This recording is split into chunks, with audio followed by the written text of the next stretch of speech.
सर्वमंगल मंगल्ये शिवे सर्वार्थ साधिके शरण्ये त्र्यंबके गौरी नारायणी नमोस्तुते। गुरुर्ब्रह्मा गुरुर्विष्णुः गुरुर्देवो महेश्वरः गुरुर्साक्षात् परब्रह्म तस्मै श्री गुरवे नमः। जग जल निधि में जीवन का जलयान फंसा था, तृष्णा तरल तरंग मोह मझधार ग्रसा था। माया पवन प्रवाह भंवर भ्रम भ्रमित दिशा थी। अंत से अज्ञान अंधकार की निविड़ निशा थी। पार कियो मल्लाह बन दियो जितेंद्र निज धाम है। ऐसे सद्गुरु देव को बारंबार प्रणाम है। ऐसे सद्गुरु देव को बारंबार प्रणाम है। बोलिए शास्त्री जी महाराज की। सभी लोग जय भाव से जय जयकार करते। बोलिए भारत माता की, अखंड भारत की, शास्त्री जी महाराज की, पूज्या गादी वाले महाराज श्री की, आज के आनंद की, अमृत महोत्सव की, समस्त मातृशक्ति की, समस्त साध्वी गण की। आज हम सबका बड़ा सौभाग्य है श्री स्वामी नारायण भगवान की अनन्य अनंत असीम अपार कृपा, उसके प्रसाद को, उसकी दिव्यता को, उसकी भव्यता को चराचर सृष्टि के साथ सामंजस्य के उस सर्वे भवन्तु सुखिना के भाव को हम सब लोग इस मंडप में बैठकर अनुभव कर रहे हैं। अनुभव कर रहे हैं कि कैसे श्री स्वामी नारायण भगवान की करुणा कृपा के प्रसाद स्वरूप शास्त्री जी महाराज के हृदय में वो बीज अंकुरित हुआ कि इस देश की आजादी के बाद, स्वातंत्र के बाद भी इस संसार की, भारत भूमि की संतानें अगर अज्ञान के अंधकार में ही भटकती रहीं, अगर वो मोह ममता शोक के बंधनों में ही बंधी रहीं, तो स्वतंत्रता के पूरे मायने सार्थक नहीं हो पाएंगे। राजनैतिक आजादी मिली है, लेकिन आजादी तो पूर्ण तब होती है जब हम अपने आंतरिक विकारों के बंधनों से मुक्त होते हैं। सतगुरु अगर अपने शिष्य को कुछ देता है, कुछ देने की चाह रखता है, तो वो आंतरिक स्वतंत्रता देना चाहता है। हम बंधनों में बंधे, विकारों के बंधनों में बंधे, आशा तृष्णा ममता मद मत्सर की बेड़ियों में बंधे, अपने ही मन के कारागार में बंद अगर हम मुक्ति का प्रसाद ना पाए, जीवन मुक्ति को अनुभव ना किए, तो फिर आजादी पूर्ण रूप से आजादी नहीं होगी। इसी भाव के साथ पूज्य शास्त्री जी महाराज, धर्म स्वामी दास जी महाराज के हृदय में वो बीज का अंकुर हुआ और 1948 में राजकोट की इस भाव भूमि, इस पवित्र भूमि, इस भाग्यशाली भूमि पर गुरुकुल का प्रारंभ करके उन्होंने आने वाली संतानों के चित्त में प्रकाश के दीप को प्रज्वलित कर दिया। मैं यहाँ बैठे बैठे विचार कर रही थी कि संतों को युग दृष्टा कहा जाता है, महापुरुषों को त्रिकालज्ञ भी कहा जाता है। वो वर्तमान में खड़े होकर भविष्य के गर्भ में क्या है उसे देख सकते हैं। इसीलिए वो संत होते हैं। मात्र भेष से ही साधु कोई साधु नहीं हो जाता। सब पुतले हैं हाड़ मास के, अंतर्निहित भाव होता है।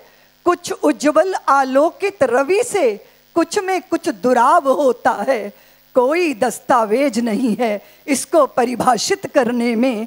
संत व्यक्ति या वस्त्र नहीं है, वो तो बस स्वभाव होता है। अगर स्वभाव में साधुता है, अगर स्वभाव में सज्जनता है, अगर स्वभाव में परदुख कातरता है, अगर स्वभाव में सृष्टि के कल्याण की भावना है, साधु वही कहलाता है। और ऐसे साधु महापुरुष ने अपने चरण चिन्हों से, अपने भाव भूमि से राजकोट की धरती को धन्य किया। 75 वर्ष की ये लगातार चलने वाली साधना, जिसने आज हमें अमृत प्रदान किया है। भाग्यशाली हैं हम सब, अमृत के संवाहक हैं हम। और याद रखना देवियों, अमृत जिनके पास होता है उन्हें अमृत का पान भी करना होता है, उन्हें अमृत का पान कराना भी होता है, और उन्हें उस अमृत की रक्षा भी करनी होती है। अमृत क्या है इसे समझना बहुत जरूरी है। वो जो मृत नहीं होता, जिसे मारा नहीं जा सकता, जिसे समाप्त नहीं किया जा सकता। काया की माया मिट जाएगी देवियों, ये शरीर नष्ट हो जाता है। पंचभूतों की काया, तेरा हर सुबह बचपन, दोपहर जवानी, शाम को आया बुढ़ापा, प्यारे रात को कथम कहानी। ये तो बहुत छोटी सी कहानी है। क्या है जो नहीं मरता, क्या है जो शाश्वत है, क्या है जो अविनाशी है। अगर उसका परिचय पाना है तो गुरुकुल के आंगनों में बैठना होगा, गुरु की सानिध्य में पगना होगा, मिट्टी का लौंदा बनना होगा। वो कच्ची मिट्टी, वो कच्ची मिट्टी, वो गीली मिट्टी, वो मृदुल मिट्टी, वो कोमल हो गई मिट्टी, लेकिन जब कुम्हार के चाक पे चढ़ती है तो बहुत कष्ट झेलती है। वो कुम्हार उसको बनाता है, उसको थप्पड़ भी मारता है, उसको आकार देने में तपश्चर्या की आग से गुजारता है। तो कुम्हार के चाक पे चढ़ी है ना वो, उसने थोड़ी मिट्टी और ली कुम्हार ने, और फिर उस मिट्टी में मिट्टी मिलाई और फिर कुछ बनाने लग गए कुम्हार। तो मिट्टी ने कहा कि पहले क्या बना रहे थे, अब मुझे क्या बना रहे हो। तो कुम्हार ने कहा कि पहले मैं तुम्हें चिलम बना रहा था। चिलम जानती हो देवियों, चिलम जिसमें आग डालते हैं, फिर तमाकू डालते हैं, और पुराने जमाने में बड़े बूढ़े गुड़गुड़ाकर वो हुक्का पीते हैं, उसके ऊपर चिलम लगी होती है। तो मिट्टी की चिलम जिसमें आग तपाई जाती है, तमाकू डाल के उसे पिया जाता है। तो कुम्हार ने कहा कि पहले मैं चिलम बना रहा था, अब मेरा विचार बदल गया है, अब मेरा विचार बदल गया है। अब मैं तुम्हें चिलम नहीं बनाऊंगा, अब मैं तुम्हें सुराही बनाऊंगा। सुराही जानती हो देवियों, वो छोटा सा ऐसा घड़ा, बहुत सुंदर उसका गला होता है, ऊपर से सौष्ठव सुंदर आकार होता है, पर घड़ा ही होता है, और उसको सुराही बोलते हैं। उस सुराही में गर्मियों के दिनों में जल रखा जाता है, पानी रखा जाता है, शीतल रहती है वो। तो मिट्टी को कुम्हार ने कहा पहले तो मैं तुम्हें चिलम बना रहा था, अब मेरा विचार बदल गया है, इसलिए अब मैं तुम्हें सुराही बनाऊंगा। मिट्टी ने कहा अगर तुम मुझे चिलम बना देते तो मैं जलती रहती, जो मेरे पास आता वो भी जलता। अब तुम मुझे सुराही बना रहे हो, दुनिया मुझ में पानी रखेगी, मैं भी शीतल रहूंगी, और जो मेरे पास आएगा वो भी शीतलता का प्रसाद पाएगा। तेरा तो विचार बदला, पर मेरा तो संसार बदल गया, मेरी तो दुनिया बदल गई। हम स्वयं अगर अपने जीवन को देखें तो कच्ची मिट्टी हम भी तो कुम्हार के चाक पे चढ़ी हुई है ना। अगर हमने समर्पित कर दिया स्वयं को, तो गुरु हमें वो बनाते हैं जिसमें हमारा अंतर भी शीतल रहता है, हमारे कर्म में भी मधुरता होती है, हमारी वाणी में भी मधुरता होती है, और हमारे कर्तृत्वों में तेज होता है। कहाँ हो सकता है देवियों, कहाँ हो सकता है? ये कॉन्वेंट स्कूलों में नहीं हो सकता, ये पश्चिम के सोच से संभव नहीं है। ये तो गुरु की शरण में, गुरुकुलों की उस पवित्र भूमि पर तैयारी होती है जहाँ करुणा और वीरता दोनों को बच्चे के चित्त में बो दिया जाता है। क्या अद्भुत दृश्य है। मैं साधुवाद देना चाहती हूँ हमारे आदरणीय राकेश जी को, जिन्होंने कहा कि दीदी माँ आप आइए, हमारे गादी वाला महाताश्री का भी दर्शन कीजिए और हमारी सांख्य योगी इतनी साध्वी बहनें, उनके तप का दर्शन कीजिए। फिर आप दर्शन कीजिए स्वामी नारायण पूज्य शास्त्री जी महाराज, उनकी भावधारा में पगने वाले, पूरे विश्व के अंदर गुरुकुल की वो भावधारा जिसके साथ हमारी संतानें धन्य हो रही हैं। मैं अक्सर कहा करती हूँ देवियों कि हम भारतीयों की संतानें तुलसी के पौधे हैं, और तुलसी के पौधे शराबों की वासना की शराबों से नहीं, वो तो संस्कारों के गंगा जल से ही सींचे जाने चाहिए। और संस्कार जब बच्चे को प्राप्त होता है, वो धरती को धन्य करता है, परिवार को धन्य करता है, विश्व को धन्य करता है। आप तो इतनी बड़ी संख्या में यहाँ मातृशक्ति पूज्य सांख्य योगी देवियों से, साध्वी बहनों से ऊर्जा प्राप्त कर रही हैं। भारत की नारी अगर चाह ले तो फिर क्या नहीं हो सकता। आप जानती हो आप हिरण्यकश्यप को आप जानती हो ना, उनकी पत्नी कायाधु थी। वो एक दैत्य के घर में उसकी धर्म पत्नी थी। कायाधु, उसके चित्त में ऐसा विचित्र संस्कार भाव, उसकी भूमि ऐसी थी। तो हिरण्यकश्यप जो है ब्रह्मा जी को रिझाने के लिए तप कर रहा था और फिर लौट आया। तो कायाधु ने पूछा कि दैत्यराज आप क्यों लौट आए? तो हिरण्यकश्यप ने कहा कि वो एक पंछी, तोता पंछी है ना, वो बार बार मेरे कान में आके ना नारायण नारायण नारायण बोलता था, तो मेरा चित्त ब्रह्मा जी में लग ही नहीं पाया। मैंने सोचा अरे ये बार बार मुझे मेरे भाव को, मेरे विचार को, मेरी एक रसता को और ब्रह्मा के प्रति मेरी निष्ठा को ये जो है विचलित कर रहा है। तो मैं वापिस आ गया। कायाधु ने कहा क्या कहा दैत्यराज? वो पंछी क्या बोल रहा था? बोले बताया ना, वो नारायण नारायण नारायण बोल रहा था। तो कायाधु ने भोजन प्रसादी बनाई और रत्न जटित थाल में भोजन लेकर आई और दैत्यराज भोजन करने लगे। कायाधु कहती है कि दैत्यराज वो ना मैं भूल गई, वो पंछी क्या बोलता था? बोले बताया ना कि वो नारायण नारायण नारायण बोलता था। और वो हिरण्यकश्यप भोजन कर रहा है और वो पास बैठकर पंखा करने लगी, विजन झुलाने लगी। फिर बोली दैत्यराज वो ना मैं भूल गई, वो बताओ ना वो पंछी क्या बोलता था? अरे बोला ना, वो नारायण नारायण नारायण बोलता था। नख से शिख तक कायाधु ने श्रृंगार किया और फिर उसके पतिदेव हिरण्यकश्यप शैया पे गए और वो जाके दैत्यराज के पैरों को सहलाने लगी। अपनी पत्नी को देखा तो हिरण्यकश्यप के चित्त में प्रेम पैदा हुआ। उसने कहा अपनी भुजाएं फैला के आओ कायाधु, मेरी बाहों में बंध जाओ। तो कायाधु ने कहा कि आपकी भुजाओं में बंधना तो मेरा सौभाग्य है दैत्यराज, पर पहले वो तो बताओ कि वो पंछी क्या बोलता था? बोले बताया ना कि वो नारायण नारायण नारायण बोलता था। नारायण का चिंतन करते, नारायण बोलते हुए कायाधु को गर्भाधान हुआ और गर्भ में आ गए भक्तराज प्रहलाद जी महाराज। दैत्यों के कुल में भी भक्तों को जन्म दे सकती है नारी, और अगर नारी ना चाहे तो ऋषि विशर्वा जैसे ऋषि के घर में भी रावण जैसे व्यक्ति का जन्म हो जाता है। इसीलिए जो राक्षसों के घर में भी देवताओं को जन्म दे सकती है, उस नारी की महिमा, उस स्त्री की महिमा भारत की समस्त नारी जाति जानती हैं। आज इतने विशाल स्वरूप में आपका दर्शन करके मेरा चित्त आनंद से भर गया। वर्षों वर्षों वर्षों पहले हम श्री राम जन्मभूमि के आंदोलन में पूरे गुजरात में प्रवास कर रहे थे। बार बार लगता था श्री राम जन्मभूमि पे भव्य मंदिर का निर्माण कैसे होगा, कैसे होगा।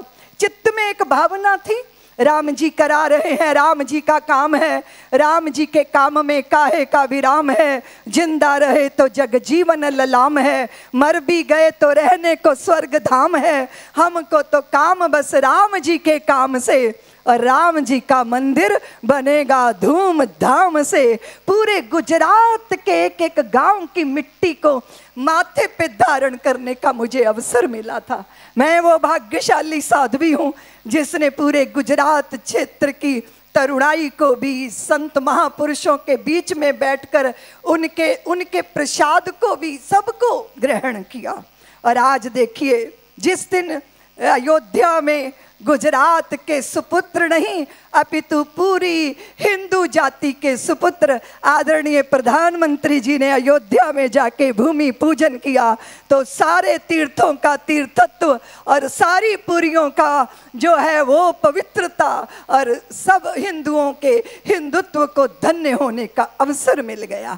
ये क्या था देवियों? संकल्प। अगर संकल्प के सामने कोई विकल्प ना हो तो वो संकल्प हमको सिद्धि के द्वार पर खड़ा कर देता है। इसलिए मैं भारत की नारियों से बहुत बड़ी अपेक्षा रखती हूँ। भारत को भारत बनाए रखने में सबसे बड़ी भूमिका अगर होगी तो वो स्वामी नारायण संप्रदाय के इस गुरुकुलों की भूमिका होगी।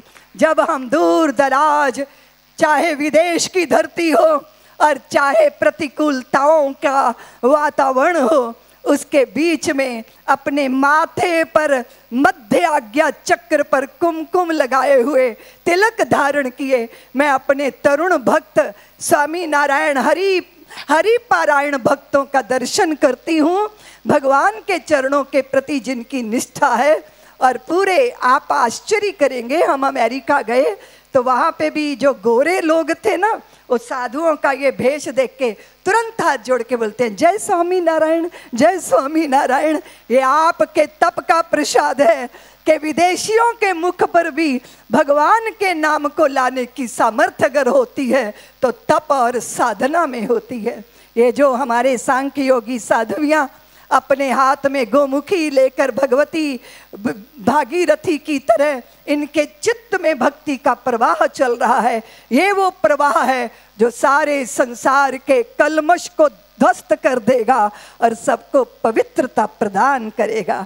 मैं आप सबके हृदय में बैठे हुए भगवान श्री स्वामी नारायण के चरणों में प्रणाम करती हुई आपसे एक बात का निवेदन करना चाहती हूँ।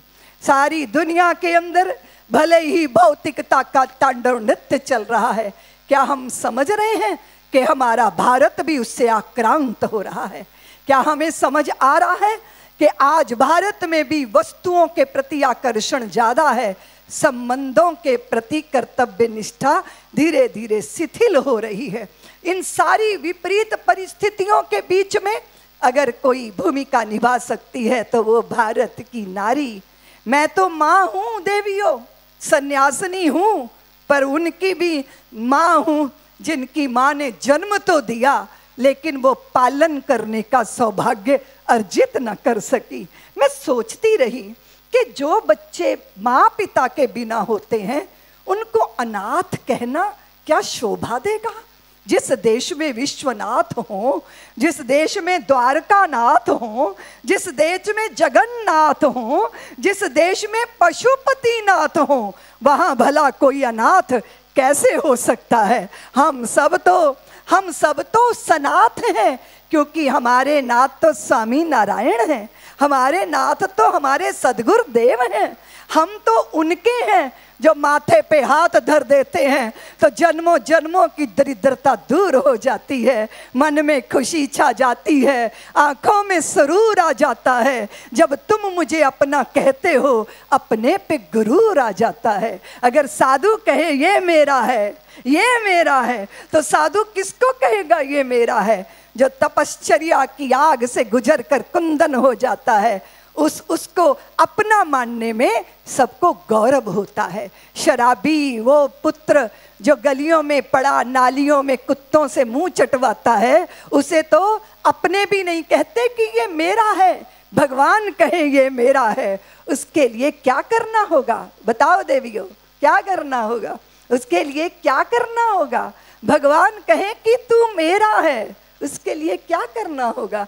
आपने देखा महाभारत काल का वो समय, देखा आपने जब युद्ध धर्म में प्रवृत्त होने के लिए भगवान से सहायता लेने के लिए अर्जुन गए थे, लेकिन उसके पहले तो दुर्योधन चले गए थे और वो ऐसे प्रवेश कर गए भगवान के कक्ष में, और जैसे कि कोई सरसों के खेत में भैंस घुस जाए, कोई शब्द नहीं, कोई अर्गला नहीं, कोई खखारा नहीं, कुछ खटखटाया नहीं, और रुक्मणी जी भगवान के चरण जो है सेवा कर रही थी और दुर्योधन भीतर धंसे चले गए। कि ये जो बॉडी लैंग्वेज होती है ना, ये अहंकारी आदमी की बता देती है कि बंदे को अहंकार बहुत है। रुक्मणी जी को लगा हाय राम कैसा दुर्विनीत है ये, वे उठकर भीतर चली गई। और ये दुर्योधन देख रहा है मैं कहाँ बैठूं कहाँ बैठूं, और जो भगवान के सिरहाने पर सिंहासन रखा था ना, दुर्योधन उसी पर चढ़कर बैठ गए।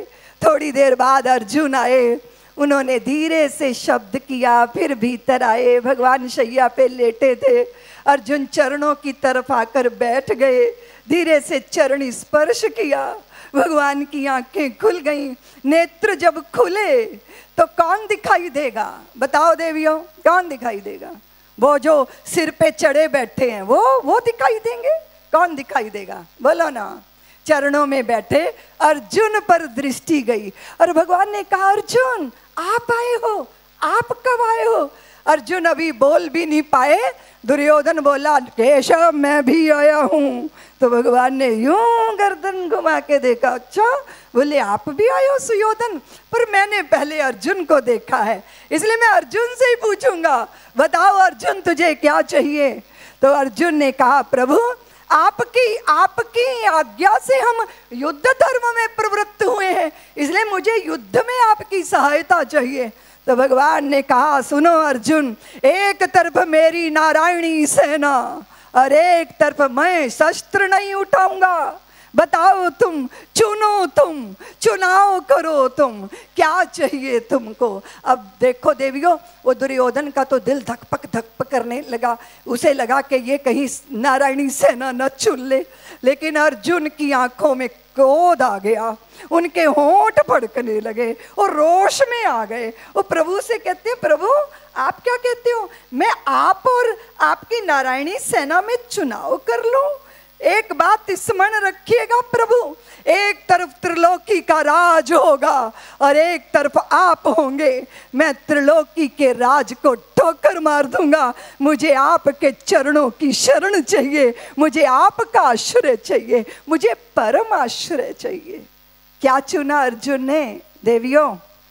दुर्योधन भेड़ बकरियों की तरह वो सेना हाँक कर ले गए, नारायणी सेना उसे मिली, पर नारायण अर्जुन को मिले। किसकी करामात थी ये अर्जुन का चुनाव था। आज इस भव्य मंडप में गादी वाली माता श्री के चरणों में बैठे हो, ये आपका चुनाव है, आपने चुना और भगवान ने आपको चुन लिया। और ये जिंदगी हमेशा दोराहे पे खड़ी करती है देवियों, जिंदगी हमेशा दोराहे पे खड़ी करती है। ये चुन लो या ये चुन लो, शुभ चुन लो या अशुभ चुन लो, संसार चुन लो, जगदीश्वर को चुन लो या जगत को चुन लो, आप गालियां चुन लो या गीत चुन लो, जिंदगी हमेशा दोराहे पे खड़ा करती है। देवत्व चुन लो या राक्षसी भाव चुन लो, दैवी वृत्ति बना लो या आसुरी भाव में ग्रसित होकर जीवन को अंधकार में धकेल दो। लेकिन चुनाव तभी कर पाता है श्रेष्ठ व्यक्ति जब उसके पास संस्कार होता है। तो संस्कारों की भाव भूमि आप अपनी संतानों की तैयार करें। इसके लिए गुरुकुल की ऐसी महिमा कि मुझे सुनकर इतना आनंद हुआ कि सैकड़ों गुरुकुलों के बीच में अब कन्या गुरुकुल का भी उसका शिला पूजन जब मैं कर रही थी, ये सुनहरी शिला मेरे सम्मुख रखी हैं, अक्षत पुष्प अर्पित करके मैं भगवान स्वामी नारायण के चरणों में प्रार्थना कर रही थी कि प्रभु कृपा कीजिएगा कि भारत कि पुत्रियां इस गुरुकुल में मैत्री बनके, गार्गी बनकर, अपाला बनकर, सावित्री बनकर, अनसुईया बनकर भारत भूमि को धन्य करें, कृतार्थ करें।